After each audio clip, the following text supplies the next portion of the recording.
उत्पत्ति अध्याय 6 जल प्रलय का वर्णन। फिर जब मनुष्य भूमि के ऊपर बहुत बढ़ने लगे और उनके बेटियां उत्पन्न हुई, तब परमेश्वर के पुत्रों ने मनुष्य की पुत्रियों को देखा कि वे सुंदर है, सो उन्होंने जिसको चाहा उनसे ब्याह कर लिया।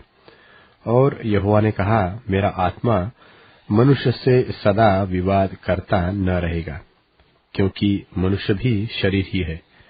उसकी आयु 120 वर्ष की होगी।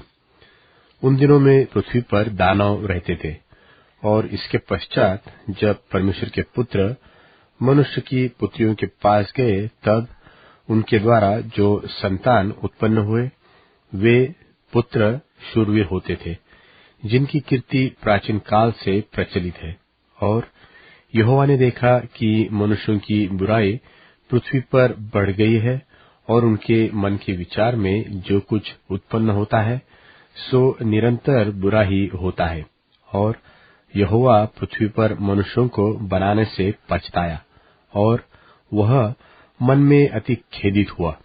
तब यहोवा ने सोचा कि मैं मनुष्यों को जिसकी मैंने सृष्टि की है पृथ्वी के ऊपर से मिटा दूंगा। क्या मनुष्य, क्या पशु, क्या रेंगने वाले जंतु, क्या आकाश के पक्षी, सबको मिटा दूंगा, क्योंकि मैं उनके बनाने से पछताता हूँ। परंतु यहोवा की अनुग्रह की दृष्टि नूह पर बनी रही। नूह की वंशावली यह है। नूह धर्मी पुरुष और अपने समय के लोगों में खरा था, और नूह परमेश्वरी के साथ साथ चलता रहा। और नूह से शेम और हाम और येपेत नाम 3 पुत्र उत्पन्न हुए। उस समय पृथ्वी परमेश्वर की दृष्टि में बिगड़ गई थी और उपद्रव से भर गई थी। और परमेश्वर ने पृथ्वी पर जो दृष्टि की तो क्या देखा कि वह बिगड़ी हुई है, क्योंकि सब प्राणियों ने पृथ्वी पर अपनी अपनी चाल चलन बिगाड़ ली थी।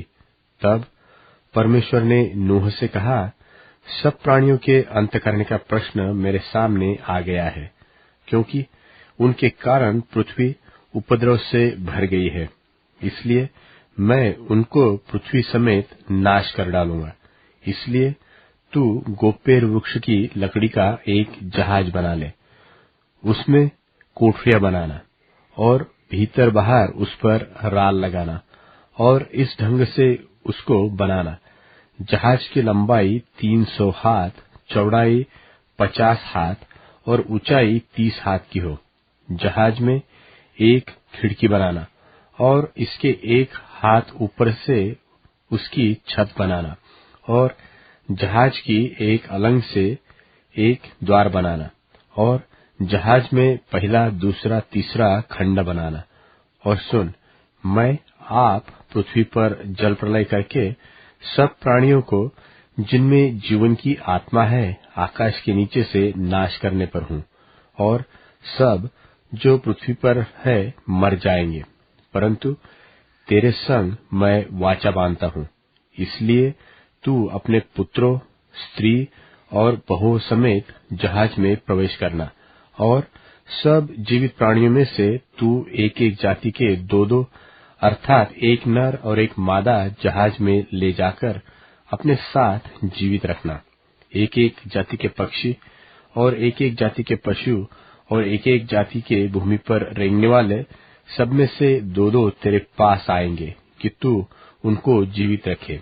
और भांति भांति का भोज्य पदार्थ जो खाया जाता है उनको तू लेकर अपने पास इकट्ठा कर रखना, सो तेरे और उनके भोजन के लिए होगा।